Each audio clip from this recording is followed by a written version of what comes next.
Shalom saudara-saudari yang terkasih dalam Kristus. Pernahkah Anda merasa lemah, merasa tidak mampu, tidak cukup kuat untuk menghadapi situasi hidup? Jika iya, Anda tidak sendiri.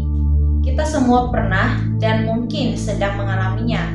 Tapi hari ini mari kita belajar dari pengalaman Rasul Paulus bahwa justru dalam kelemahan kita, kuasa Kristus menjadi nyata. Terdapat dalam 2 Korintus 12 ayat yang ke-9, demikian firman Tuhan. Tetapi jawab Tuhan kepadaku, cukuplah kasih karuniaku bagimu, sebab justru dalam kelemahanlah kuasaku menjadi sempurna. Sebab itu lebih suka aku bermegah atas kelemahanku, supaya kuasa Kristus turun menaungi kamu. Rasul Paulus adalah salah satu tokoh terbesar dalam Perjanjian Baru. Ia menginjil ke berbagai kota, menulis surat-surat yang menguatkan jemaat, dan menunjukkan iman yang luar biasa. Tapi menariknya, ia juga bergumul dengan sesuatu yang ia sebut duri dalam daging. Kita tidak tahu secara pasti apa duri itu, penyakit fisik, serangan rohani, atau kesulitan hidup. Tapi yang pasti itu membuat Paulus lemah. Ia bahkan memohon 3 kali kepada Tuhan agar Tuhan mengambil duri itu. Namun jawab Tuhan sungguh mengubah perspektifnya dan seharusnya juga mengubah cara kita melihat kelemahan. Cukuplah kasih karuniaku bagimu, sebab justru dalam kelemahanlah kuasaku menjadi sempurna. Mari kita merenungkan 3 kebenaran penting dari ayat ini. Yang pertama, Tuhan tidak selalu mengambil kelemahan kita, tapi Ia memberi kasih karunia-Nya. Paulus ingin dilepaskan dari duri itu. Mungkin kita juga ingin dilepaskan dari hal-hal yang melemahkan kita. Misalnya masalah kesehatan, keterbatasan ekonomi, tekanan batin, bahkan ketidakmampuan tertentu. Namun, Tuhan tidak selalu mengambil kelemahan kita secara instan, tapi Dia berjanji, cukuplah kasih karuniaku bagimu. Artinya, kasih karunia Tuhan lebih dari cukup untuk menopang kita. Kita mungkin tidak kuat, tapi kasih karunia-Nya cukup untuk menjaga kita tetap berdiri.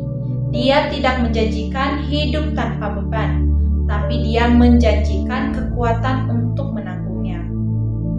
Yang kedua, dalam kelemahan, kuasa Kristus menjadi nyata. Seringkali kita ingin tampil kuat, mampu, dan berprestasi. Tapi kenyataannya, kuasa Tuhan tidak selalu bekerja di tengah kehebatan kita. Justru, kuasa-Nya dinyatakan ketika kita tidak mampu.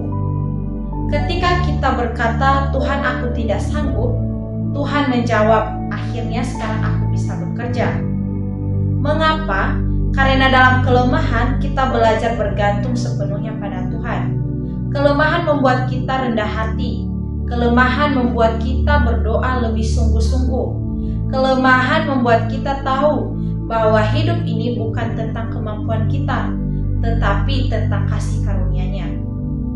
Yang ketiga, bermegah dalam kelemahan adalah tanda orang percaya yang dewasa.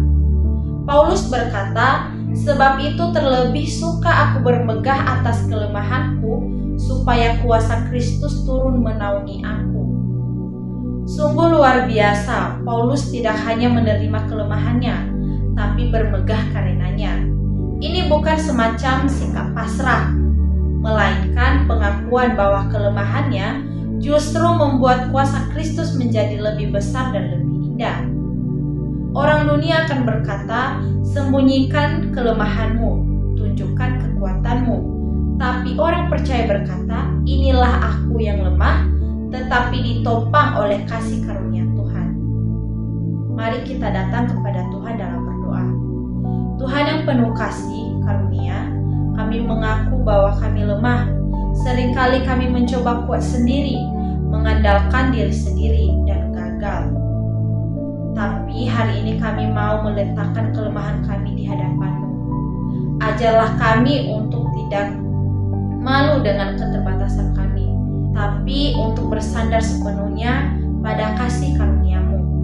tunjukkan kuasa-Mu melalui hidup kami, supaya dunia melihat bahwa Engkaulah kekuatan kami. Dalam nama Yesus kami berserah dan percaya. Amin. Saudaraku, kelemahan bukanlah akhir dari segalanya. Justru dalam kelemahan, kasih karunia Tuhan menjadi nyata dan kuasa Kristus bekerja.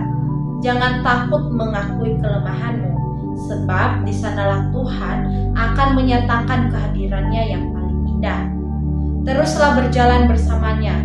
Tuhan memberkati dan menguatkan hidupmu hari ini dan selamanya.